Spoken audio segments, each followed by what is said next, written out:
Assalamualaikum warahmatullahi wabarakatuh. Halo sobat setia fakta kehidupan. Tidak lupa kami sampaikan salam sehat, salam sejahtera. Semoga tercurah segala bentuk kebaikan dan juga kita semua dalam lindungannya. Seperti biasa, kita akan berbagi kisah dari yang unik, menarik sampai bikin nangis. Mari kita simak kisahnya.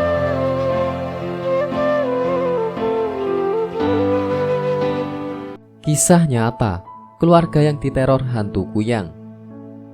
Cerita ini berasal dari kisah nyata di Botang, Kalimantan Timur yang dialami oleh sebut saja Pak Chandra. Kisah tersebut terjadi pada saat beliau memiliki anak pertama yang baru lahir pada tahun 1988, sebut saja Ade. Pak Chandra bekerja di sebuah perusahaan terbesar di Botang, Kalimantan Timur. Pak Chandra merantau di Pulau Jawa karena tawaran pekerjaan dengan gaji yang lumayan. Pak Chandra yang berasal dari Tuban, Jawa Timur. Pak Chandra memiliki anak pertama yang lahir dari buah hati pernikahan beliau dengan istri, Buati. Pak Chandra, Buati, dan Ade tinggal di kontrakan berkayu dengan fasilitas listrik yang masih minim. Maklum, pada saat itu Bontang, Kalimantan Timur masih belum ada penerangan, apalagi jalan raya. Suatu malam, Pak Chandra sedang menggendong dan menimang-nimang Ade di pendopo yang letaknya berseberangan dengan rumah kontrakan berkayu. Kala itu, waktu menunjukkan jam 22.00. Tiba-tiba saja, Ade menangis. Mendengar tangisan Ade, Pak Chandra menegakkan Ade. "Aduh Ade, kamu kenapa nangis? Ayo jangan nangis, cup cup cup. Anak manis, anak pintar, jangan nangis ya," ujar Pak Chandra. Pak Chandra masih mencoba terus menenangkan Ade supaya tidak nangis lagi. Namun Ade masih menangis terus-menerus. Pak Chandra merasa heran dengan Ade yang masih menangis terus-menerus. Tidak ada demam pada tubuh Ade.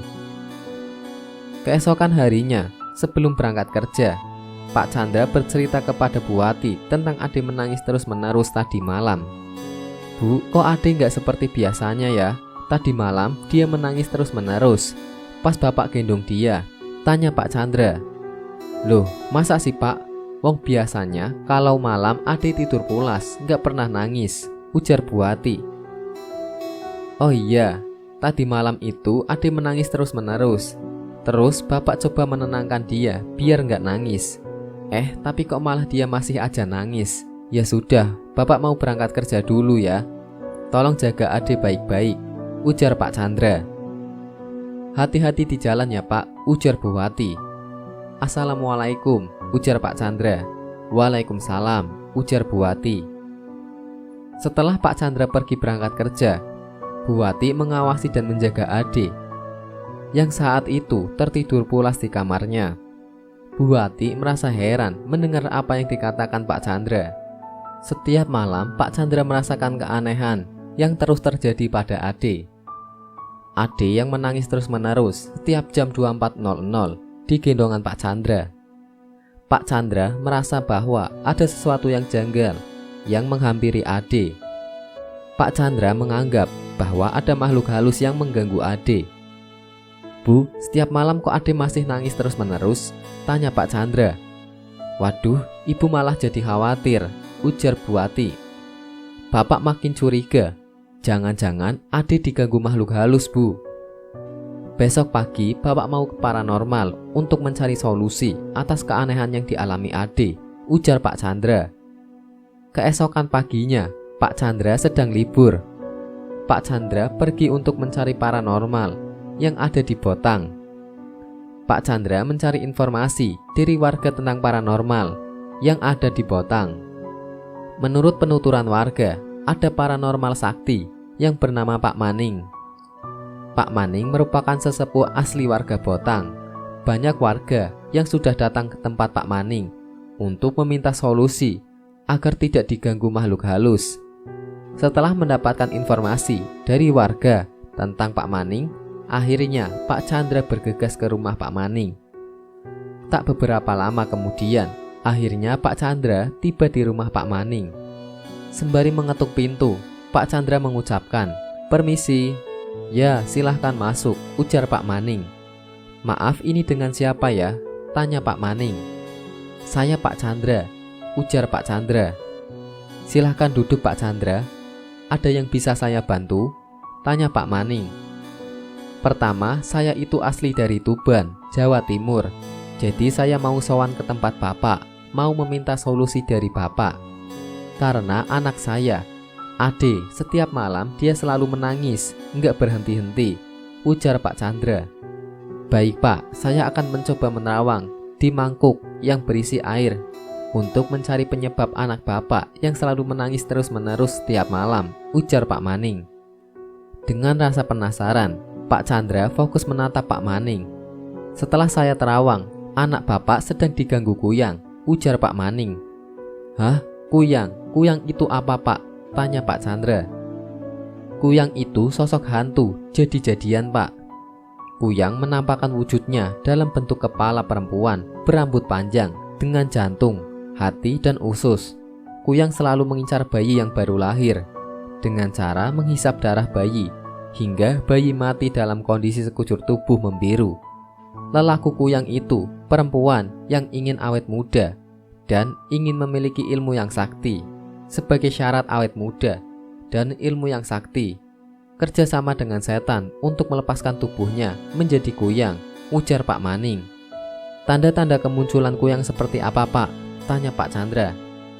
Jadi begini Pak, tanda-tanda kuyang muncul ada sosok berwarna merah yang terbang di atas rumah dan bayi menangis tiada henti. Sosok berwarna merah itulah yang berwujud kuyang. Saya akan memberikan penangkal kuyang kepada Bapak. Ada bungkusan sekam dan bawang putih. Bapak ambil segenggam sekam, kemudian dilempar langsung tepat pada usus kuyang hingga merasakan perih dan akhirnya lenyap seketika. Untuk bawang putih, Bapak taruh di bawah bantal. Jangan lupa Bapak taruh gunting di bawah bantal. Itu saja solusi yang bisa saya berikan kepada Bapak," ujar Pak Maning. "Baik Pak, terima kasih atas pertolongan Bapak. Semoga saja bermanfaat bagi saya. Saya mau pamit pulang dulu," ujar Pak Chandra. "Sama-sama Pak Chandra," ujar Pak Maning. Seusai sowan dari rumah Pak Maning, Pak Chandra pulang ke rumah kontrakan dengan membawa segenggam sekam dan bawang putih.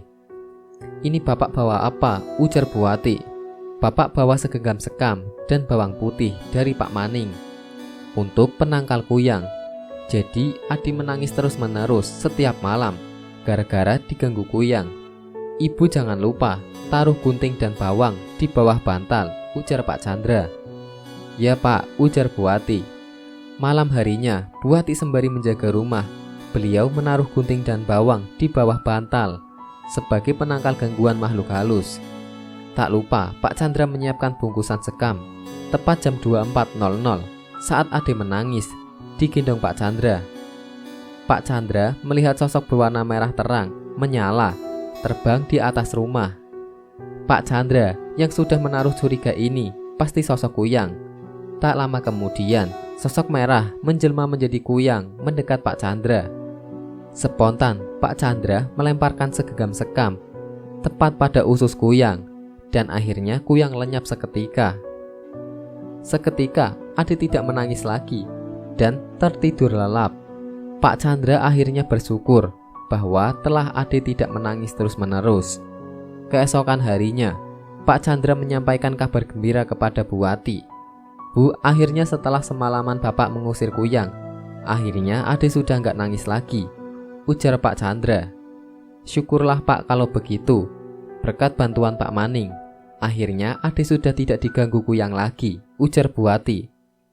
Malam-malam berikutnya, Ade sudah tidak menangis terus-menerus dan Ade tertidur pulas di gendongan Pak Chandra. Pak Chandra bersyukur sekali lagi bahwa Ade sudah tidak diganggu hantu kuyang. Wallahu a'lam bishawab.